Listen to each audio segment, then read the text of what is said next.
1857 में विद्रोह को प्रथम स्वतंत्रता संग्राम कहकर किस घटना की ओर संकेत किया जाता है? तो आप सभी कमेंट करके बताइएगा क्या होगा राइट आंसर। तो राइट आंसर होगा 1857 के सिपाही विद्रोह की तरफ। ठीक है, चलिए अगला प्रश्न बताइएगा आप सभी साथियों। अगला प्रश्न हो जाएगा आप सभी का, क्या है ध्यान दीजिएगा। भारतीय राष्ट्रीय कांग्रेस का प्रथम अधिवेशन कहाँ हुआ था? तो भारतीय राष्ट्रीय कांग्रेस का प्रथम अधिवेशन साथियों या बम्बई में हुआ था। कहाँ पे? बम्बई में हुआ था। अगला प्रश्न साथियों आपका, जलियांवाला बाग हत्याकांड किस तारीख को हुआ था? तो जलियांवाला बाग हत्याकांड साथियों 13 अप्रैल 1919 को हुआ था। अगला प्रश्न बताइएगा आप सभी, चौरी चौरा की घटना किस वर्ष हुई थी? तो चौरी चौरा की जो घटना है साथियों ये आपका 1922 में हुआ था। कब? 1922 में हुआ था चौरी चौरा की घटना। अगला प्रश्न है आपका, चंपारण सत्याग्रह का नेतृत्व किसने किया था? तो साथियों चंपारण सत्याग्रह का जो नेतृत्व है वह महात्मा गांधी जी के द्वारा किया गया। चलिए अगला प्रश्न आप सभी बताइएगा, पूना पैक्ट किस वर्ष लागू हुआ था साथियों? तो पूना पैक्ट जो है आपका वर्ष 1932 में लागू हुआ था। चलिए अगला प्रश्न बताइएगा आप सभी, भारत छोड़ो आंदोलन किस वर्ष शुरू हुआ था? तो साथियों भारत छोड़ो आंदोलन जो है यह आपका वर्ष 1942 में शुरू हुआ था। कब? वर्ष 1942 में। चलिए अगला प्रश्न आप सभी बताइएगा, अशोक के अधिकांश शिलालेख किस लिपि में हैं? साथियों अशोक के अधिकांश शिलालेख जो है साथियों ये आपके ब्राह्मी लिपि में लिखे गए हैं। किसमें? ब्राह्मी लिपि में लिखे गए हैं। चलिए अगला प्रश्न आप सभी बताइएगा, भारतीय संविधान का अनुच्छेद 21 जो है वह किससे संबंधित है साथियों? तो भारतीय संविधान का अनुच्छेद 21 जो है साथियों यह जीवन और व्यक्तिगत स्वतंत्रता का अधिकार से संबंधित है। चलिए अगला प्रश्न बताइएगा आप सभी, जो कि हो जाएगा आपका, संविधान का अनुच्छेद 32 किसके लिए प्रसिद्ध है? साथियों संविधान का जो अनुच्छेद 32 है यह आपका हो जाएगा किसके लिए? मौलिक अधिकारों के परिवर्तन के लिए, नहीं परिवर्तन के लिए, सॉरी ठीक है, मौलिक अधिकारों के परिवर्तन के लिए। तो ऑप्शन ये आपका राइट आंसर होगा। चलिए अगला प्रश्न बताइएगा आप सभी, नीति निदेशक तत्व संविधान के किस भाग में है साथियों? तो नीति निदेशक तत्व जो है यह संविधान के भाग 4 में। कहाँ पे? भाग 4 में है। ठीक है, चलिए अगला प्रश्न बताएगा आपका, जो कि हो जाएगा, मौलिक कर्तव्य संविधान के किस भाग में जोड़े गए हैं? तो साथियों भाग 4A में जो है मौलिक कर्तव्यों को जोड़ा गया है और इसको 51A में, अनुच्छेद 51A में जो है रखा गया है। चलिए अगला प्रश्न बताइएगा आप सभी। अगला प्रश्न होगा आपका, धन विधेयक, ध्यान दीजिएगा, धन विधेयक कहाँ प्रस्तुत किया जाता है या कहाँ प्रस्तुत किया जा सकता है? तो आपका जो राइट आंसर होगा साथियों यह केवल लोकसभा में। कहाँ पे? केवल लोकसभा में जो है प्रस्तुत किया जा सकता है। चलिए अगला प्रश्न बताइएगा आप सभी कि भारत के राष्ट्रपति का निर्वाचन किसके द्वारा किया जाता है? साथियों भारत के राष्ट्रपति का निर्वाचन जो है संसद और राज्य विधानसभाओं के निर्वाचित सदस्यों के द्वारा किया जाता है। अगला प्रश्न देखिएगा आप सभी, क्या संविधान की व्याख्या करने की और उसकी वैधता की समीक्षा करने की शक्ति किसमें नहीं थे साथियों? तो आपका जो राइट आंसर हो गया वो हो जाएगा सर्वोच्च न्यायालय के पास। कहाँ पे? सर्वोच्च न्यायालय के पास।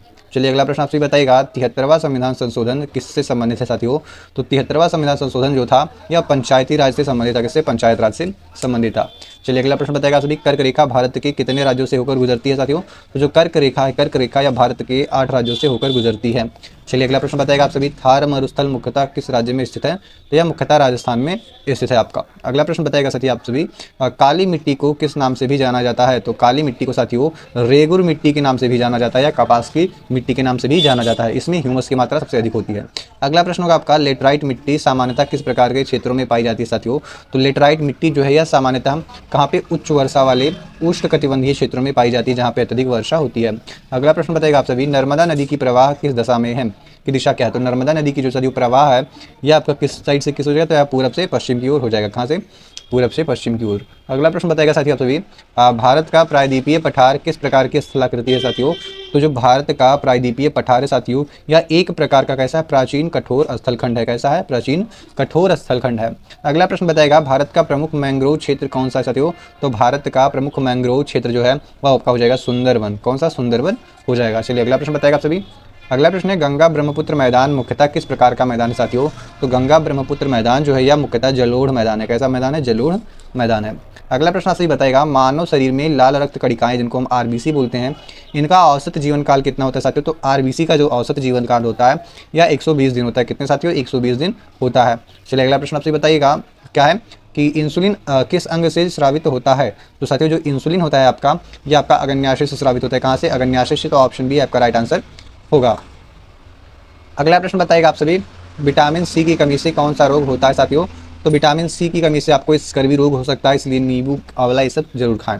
अगला प्रश्न होगा आपका, उदासीन विलयन का पीएच कितना होता है? तो साथियों उदासीन विलयन का जो पीएच मान होता है वह 7 होता है। कितना होता है? 7 होता है। अगला प्रश्न देखिएगा साथियों, अगला प्रश्न आप सभी का, बल की एसआई इकाई क्या है? ठीक है, बल की यशाई इकाई क्या है साथियों, तो बल की यशाई इकाई जो है वह न्यूटन है। बल किस में मापा जाता है, न्यूटन में मापा जाता है। चलिए अगला प्रश्न बताएगा आप सभी, ध्वनि तरंगे किस माध्यम में नहीं चल सकती, तो जो ध्वनि तरंगे होते हैं साथियों वह निर्वात में नहीं चलती हैं, बाकी इन तीनों में ही चल सकती हैं। ठीक है, चलिए अगला प्रश्न देखिएगा, और अगला प्रश्न हो जाएगा आपका साथियों, क्या है ओजोन परत पृथ्वी के वायुमंडल की किस परत में पाई जाती है, तो साथियों जो ओजोन परत है यह समताप मंडल में पाई जाती है। कहाँ पे, समताप मंडल में। अगला प्रश्न होगा आपका, प्रकाश संश्लेषण की प्रक्रिया मुख्यतः किस अंग में होती है, तो साथियों तो जो प्रकाश संश्लेषण की प्रक्रिया है साथियों यह मुख्य रूप से कहाँ पे होती है आपका, तो यह क्लोरोप्लास्ट में होता है मुख्य रूप से। कहाँ पे, क्लोरोप्लास्ट में होता है, तो ऑप्शन सी आपका जो है बिल्कुल राइट आंसर होगा। अगला प्रश्न आपसे बताइएगा, रेपो दर का निर्धारण कौन करता है साथियों, तो रेपो दर का जो निर्धारण है यह आपका किसके द्वारा किया जाता है, तो यह आपका भारतीय रिजर्व बैंक के द्वारा जो है रेपो दर का निर्धारण किया जाता है।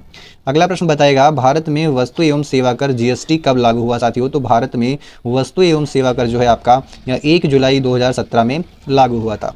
अगला प्रश्न है आपका, हरित क्रांति का सबसे अधिक प्रभाव किन फसलों पर पड़ा साथियों, तो सबसे अधिक जो है गेहूं और धान पे जो है इसका प्रभाव पड़ा था। अगला प्रश्न साथियों, खरीफ फसलें किस मौसम में बोई जाती हैं, तो खरीफ की जो फसलें हैं साथियों यह वर्षा ऋतु की शुरुआत में बोई जाती हैं। कहाँ पे, वर्षा ऋतु के शुरुआत में। अगला है, योजना आयोग के स्थान पर किस संस्था की स्थापना की गई, तो योजना आयोग के स्थान पर साथियों नीति आयोग की स्थापना जो है की गई थी। अगला प्रश्न बताइएगा, निम्न में से प्रत्यक्ष कर का उदाहरण कौन सा है, तो प्रत्यक्ष कर जो साथियों आपकी बात करें तो आयकर जो है आपका प्रत्यक्ष कर हो जाएगा। अगला प्रश्न बताइएगा साथियों आप सभी, जो कि हो जाएगा क्या है, सार्वजनिक वितरण प्रणाली जिसको हम पीडीएस बोलते हैं, इसका मुख्य उद्देश्य क्या है साथियों, तो पीडीएस का जो मुख्य उद्देश्य है खाद्य सुरक्षा को सुनिश्चित करना। ठीक है, चलिए अगला प्रश्न आपसे बताएगा साथियों, जो कि है भारत के सकल घरेलू उत्पाद यानी जीडीपी का क्या आशय है साथियों, तो जीडीपी से आशय है हमारा देश की सीमा के भीतर उत्पादित अंतिम वस्तुओं और अंतिम सेवाओं का जो कुल मूल्य है वह कितना हुआ एक साल के भीतर उसे हम जीडीपी के अंतर्गत मापते हैं। अगला प्रश्न होगा आपका, उत्तर प्रदेश की राजधानी कौन सी है साथियों, तो उत्तर प्रदेश की राजधानी आपकी लखनऊ हो जाएगी। ठीक है, जो कि चिकन करी के लिए बहुत ही फेमस है। ठीक है, अगला प्रश्न होगा आपका, उत्तर प्रदेश उच्च न्यायालय की मुख्य पीठ कहाँ है साथियों, तो उत्तर प्रदेश उच्च न्यायालय की जो मुख्य पीठ है वो आपका प्रयागराज में है। खंड पीठ कहाँ पे, लखनऊ में भी है। ठीक है, अगला प्रश्न आपसे बताइएगा, उत्तर प्रदेश की प्रशासनिक व्यवस्था में जिले का प्रमुख अधिकारी सामान्यतः कौन होता है, तो सामान्यतः जो है साथियों प्रशासनिक व्यवस्था में जो जिले का प्रमुख अधिकारी होता है वह कौन हो जाएगा, तो आपका बिल्कुल राइट आंसर हो जाएगा जिलाधिकारी साथियों। कौन, जिलाधिकारी। ठीक है, चलिए अगला प्रश्न आपसे बताएगा, एक जिला एक उत्पाद यानी कि ओडीओपी योजना किस राज्य से विशेष रूप से जुड़ी मानी जाती है साथियों, तो एक जिला एक उत्पाद जो है यह मुख्य रूप से हमारा उत्तर प्रदेश से संबंधित माना जाता है। कहाँ से, उत्तर प्रदेश से संबंधित माना जाता है। अगला आपका, माघ मेला मुख्यतः किस स्थान पर आयोजित होता है साथियों, तो माघ मेला जो है यह मुख्य रूप से आपका कहाँ पे, तो प्रयागराज के संगम पर जो है लगाया जाता है, आयोजित हुआ जाता है। ठीक है, अगला प्रश्न है आपका, अयोध्या किस नदी के तट पर स्थित है साथियों, तो अयोध्या जो है आपका यह जो है सरयू नदी के तट पर, कहाँ पे, सरयू नदी के तट पर स्थित है।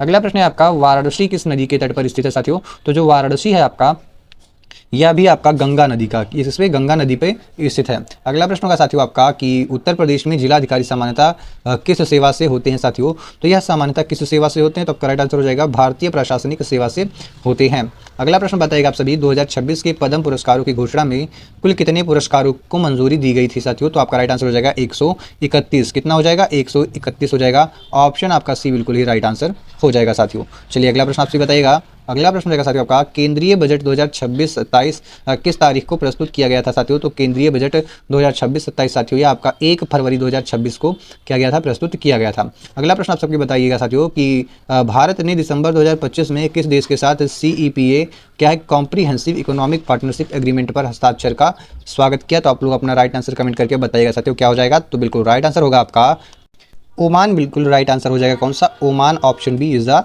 राइट आंसर होगा आपका। ठीक है, चलिए अगला प्रश्न आपसे बताइएगा साथियों, क्या है आपका, प्रधानमंत्री के awards for excellence in public administration 2025 जो है किस तारीख को प्रदान किए जाने की घोषणा की गई थी, तो आपका राइट आंसर हो जाएगा साथियों यह आपका जो है 21 अप्रैल 2026 को घोषित किए जाने की घोषणा की गई थी। अगला प्रश्न आपसे बताएगा, अक्टूबर 2025 तक वामपंथी उग्रवाद से प्रभावित जिलों की संख्या कितनी बताई गई थी साथियों, तो आपका जो राइट आंसर हो जाएगा यह टोटल 38 जिलों की बताई गई थी। कितनी, 38 जिलों की। चलिए अगला प्रश्न बताएगा साथियों आप सभी, यूनियन बजट 2026-27 में MSME क्षेत्र को मजबूत करने के लिए कौन सी रणनीति शुरू की गई, तो आपका राइट आंसर हो जाएगा साथियों क्रिएटिंग कैंपेनियन, क्या, क्रिएटिंग कैंपियन MSMEs। ठीक है, तो ऑप्शन ये आपका जो बिल्कुल राइट आंसर होगा। चलिए अगला प्रश्न बताएगा, भारत इजराइल संयुक्त वक्तव्य के अनुसार किस समझौते का स्वागत किया गया था, तो आपका राइट आंसर हो जाएगा साथियों बिटरल इन्वेस्टमेंट एग्रीमेंट। ठीक है, ऑप्शन बी आपका जो बिल्कुल राइट आंसर होगा। अगला प्रश्न आपसे बताएगा, अप्रैल 2026 में किस पुरस्कार के लिए आवेदन पुनः खोले गए थे, तो साथियों अप्रैल 2026 में वह पद्मा अवार्ड्स के लिए जो 2026 था इसके लिए पुनः आवेदन खोले गए थे। अगला प्रश्न होगा आपका रामचरितमानस के रचयिता कौन है साथियों? तो रामचरितमानस के जो रचयिता हैं वह आपके तुलसीदास जी हो जाएंगे। Option B Tulsidas is the right answer. चलिए अगला प्रश्न बताइएगा आप सभी, गोदान उपन्यास के लेखक कौन है साथियों? तो गोदान लेखक के जो गोदान उपन्यास के जो लेखक हैं साथियों वो आपके प्रेमचंद जी हो जाएंगे। कौन? प्रेमचंद्र जी। ऑप्शन ये आपका बिल्कुल राइट आंसर हो जाएगा साथियों। अगला प्रश्न बताएगा मधुशाला किसकी रचना है साथियों?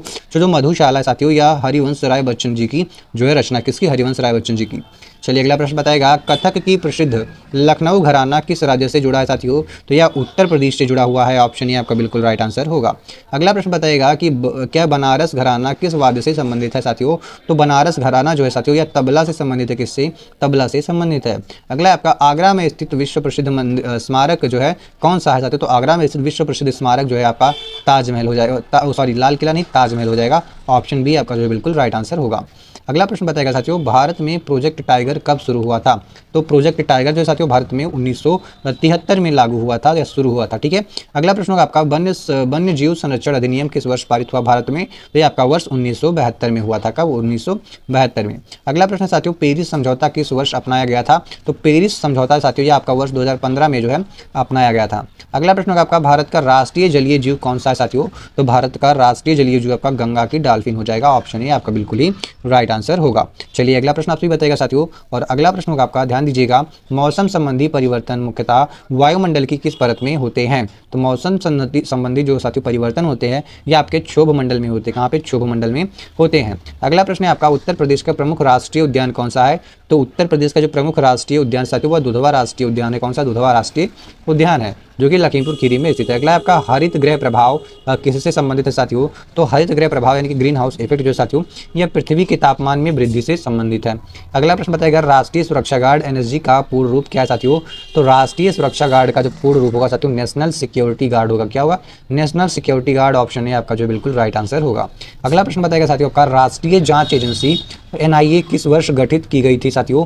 तो राष्ट्रीय जांच एजेंसी जो एनआईए है आपका यह वर्ष 2008 में गठित किया गया था। कब? वर्ष 2008 में। अगला प्रश्न बताइएगा सार्क का मुख्यालय कहाँ है साथियों? तो सार्क का जो मुख्यालय है यह काठमांडू, कहाँ पे है? काठमांडू में स्थित है जो कि नेपाल में होता है। अगला प्रश्न बताएगा संयुक्त राष्ट्र का मुख्यालय कहाँ है साथियों? तो संयुक्त राष्ट्र यानी यूएन का जो मुख्यालय साथियों वह आपका हो जाएगा कहाँ पे? न्यूयॉर्क में हो जाएगा। कहाँ पे? न्यूयॉर्क में हो जाएगा। ऑप्शन सी आपका बिल्कुल राइट आंसर होगा। चलिए अगला प्रश्न बताएगा साथियों विश्व स्वास्थ्य संगठन WHO का मुख्यालय कहाँ है?